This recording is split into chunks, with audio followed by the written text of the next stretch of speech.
Então vamos lá. O próximo passo é a gente planejar a solução. E aqui começa a mágica do negócio. Nós vamos primeiro montar o diagrama de blocos, tá? Isso é essencial.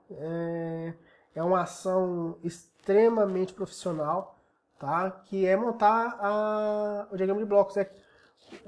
Quais são os componentes que eu irei utilizar para resolver o problema? Na próxima aula nós vamos verificar como é que a gente usa o software. A gente já usou esse software no curso, tá? Que é o IED. Então nós vamos utilizar ele de novo. E aqui eu represento o meu sistema de solução em blocos. Onde eu coloco um bloco, dou o nome dele de Arduino, que é o bloco de controle. Tá? Uso um bloco dando o nome de LDR. E a seta, ela me indica, tá? O fluxo da informação. Então o LDR está dando a informação para o Arduino. E aqui eu coloco qual é, né, o pino que ele está conectado. Neste caso, o pino A0. O mesmo acontece com o LED. Então, para representar nossa solução, em vez de usar uma lâmpada, eu vou usar o LED, né, para representar a lâmpada. E conectei ele no pino 13, né, D13, digital 13. E o sinal está no fluxo do Arduino para o LED. Eu coloquei aqui também, tá, o USB, tá, e coloquei ele só saindo porque eu vou usar também, né, se eu quiser, usar o USB para informar sobre como que está a leitura do LDR, tá, mas é mais uma questão de debug, uma questão de testar o código do que realmente para a solução do problema. E aqui é uma das coisas que eu sempre utilizo, tá? Que quando está inerente a comunicação de um bloco com o outro, utilizando um protocolo, eu determino qual é esse protocolo.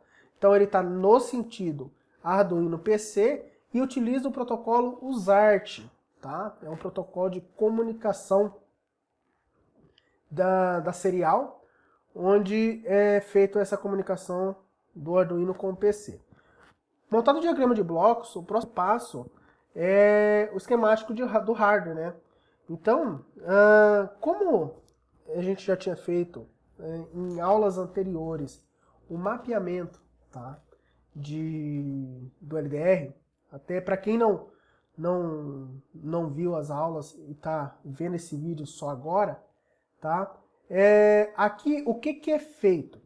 É feito o mapeamento. Como a gente não está... Geralmente isso acontece na área industrial, onde nós compramos um sensor, e esse sensor ele já vem pronto. É só conectar ele no CLP e ele já vai te dar informação digital ou uma informação analógica, dependendo do componente que você compra. Neste caso, nós que estamos criando o sensor, tá? E para criar o sensor, a gente precisa entender sobre determinados pontos. Neste caso, utilizando, como nas aulas de eletrônica, nós vimos que nós podemos utilizar, pelo LDR ser um componente resistivo e ser modificada a sua resistência a partir da luz, então nós podemos criar um circuito divisor de tensão, onde a variação da iluminância, da luminidade, da iluminação, vai fazer com que diferencie a resistência, consequentemente modificando a tensão de saída, usando, lógico, a técnica de divisores de tensão. E a primeira coisa que a gente fez foi medir o LDR. A gente pegou o LDR, né? Medimos e fizemos alguns testes, onde no escuro ele mediu 4,6 kΩ, na iluminação ambiente ele mediu 1,4 kΩ e no claro, na claridade total, ele mediu 620 ohms. Utilizando então o cálculo de divisor de tensão, nós podemos chegar ao valor que o conversor AD do microcontrolador, né, vai ler.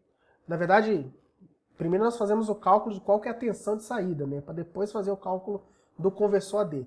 Então aqui, utilizando essa expressão, né, do divisor de tensão, nós chegamos que quando está na escuridão, a saída que vai ser colocada aqui, onde o Arduino vai ler, é de 1,58 volts. Quando a temperatura está ambiente, né, quando a iluminação está ambiente, tá, no ambiente normal, ele vai ter uma saída de 0,61 volts. Tá? E quando está no claro, ele vai medir 0,29 volts. Isso a gente pode ver, todos esses dados a gente pega com o multímetro. Tá? Então, para quem não se lembra, existem aulas anteriores onde explica todo esse processo, tá? Processo do divisor de tensão, processo do conversor AD, entre como medir. Então, nesse processo, a gente chega à conclusão que o valor lido pelo Arduino é 323, usando a fórmula de conversão do conversor analógico digital que vem internamente no Arduino, tá? De 323, no ambiente normal 125 e no claro 59. Nós precisamos fazer esses cálculos para que a gente possa entender quando que é escuro e quando que é claro. Tá? O próximo passo, depois que é feito essa definição, tá, de hardware, qual que é o hardware que a gente vai usar para sensor, o LED a gente não precisa fazer, porque o LED a gente já sabe até qual a resistência que a gente vai utilizar. Né? Então, sabendo-se disso, eu já tenho os meus 2 blocos, né, os meus 3 blocos, que é o meu próprio Arduino, o meu LDR, tá, com a minha resistência de 10K, tá, como eu fiz o cálculo aqui, ó, então R2, R1, R2, 10K, ó. E do outro lado, o nosso LED, a gente poderia ter usado também o próprio LED do Arduino, que está no pino 13, mas eu achei melhor a gente utilizar um LED externo, onde eu conectei na ponta do pino 13, tá? Em série com uma resistência de 180 ohms. Então, esse foi o quarto passo da esquematização do hardware. Passamos para o quinto passo, que é a definição das entradas e saídas. Nesse momento, está muito claro o que é entrada e o que é saída. Mas tenha muito cuidado em conseguir identificar muito bem o que é entrada e o que é saída. Porque a partir dessas entradas e saídas que nós vamos poder fazer uma solução real do problema. Então, neste caso do nosso problema, a entrada vai ser nosso sensor de luz. Tá? E ele está mapeado no pino A0. Já a nossa saída, tá, é o nosso LED, tá, que está mapeado no pino 13.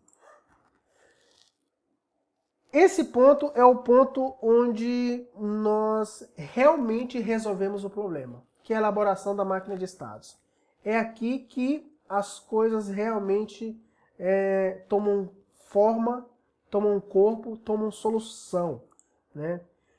O primeiro componente que a gente utiliza é um componente de um círculo pintado, tá? Onde ele indica qual é o estado inicial. Neste caso, é o nosso estado noite.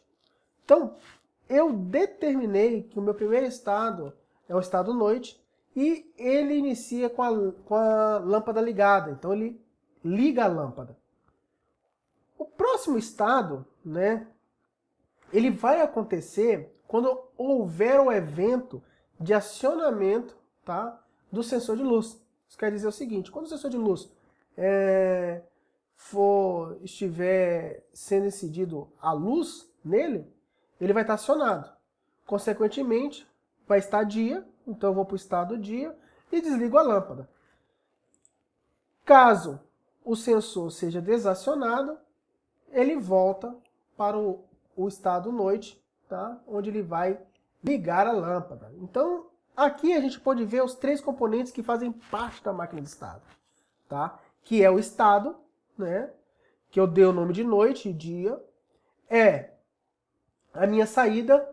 Então, dentro do estado noite, como que vai estar as nossas saídas? Como eu tenho uma saída só, no estado noite, a saída LED ela vai estar ligada. No estado dia, a saída LED vai estar desligada. E o evento para a transição. Então, é o que faz o meu controlador sair do estado noite para ir para o estado dia. Neste caso, nós utilizamos os sensores. Então, aqui são os sensores que nós temos no processo. Você viu a importância da gente entender as saídas e as entradas. Tranquilo? Esse exemplo ele é bem simples. O próximo exemplo a gente vai ver que vai ter algumas variáveis a mais, tá? Mas o processo para uma solução pequena e uma solução muito grande, tá? É o mesmo. Então, esse processo ele vai se repetir em qualquer problema que você tiver, contanto que você tenha um número de entradas, tá, finitas, um número de saídas finitas e um número de estados finitos. Tá? Esses são os critérios para que você possa ter uma máquina de estados funcional. Depois que a gente faz o mapeamento da máquina de estado, o próximo passo é pegar aqueles dados lá, tá, e colocar dentro de uma planilha, para que fique mais fácil na hora de a gente transferir essas informações para o código. Então eu tenho uma tabela bem simples, onde eu tenho o estado atual, que é noite, eu tenho uma coluna de saídas, eu tenho só uma saída só, que é o LED, e o estado dele. Então, no estado atual, que é noite, o LED vai estar ligado, tá? O evento da transição é o sensor de luz está acionado. Quando isso ocorre, o próximo estado é o dia. Já no estado do dia, a saída dele vai estar com o LED desligado. O evento de transição é quando o sensor de luz for desacionado. E o próximo estado, quando isso ocorrer, é a noite. Então aqui a gente tem um exemplo, tá, da mesma máquina de estados que a gente está trabalhando. Aqui acaba o planejamento da solução. E agora a gente vai passar, depois de planejar, a gente já tem 50% do problema resolvido, ou 60%. Porque se aquilo ali estiver correto, tá, o que você precisa ter agora é cuidado em transferir essa lógica para o código.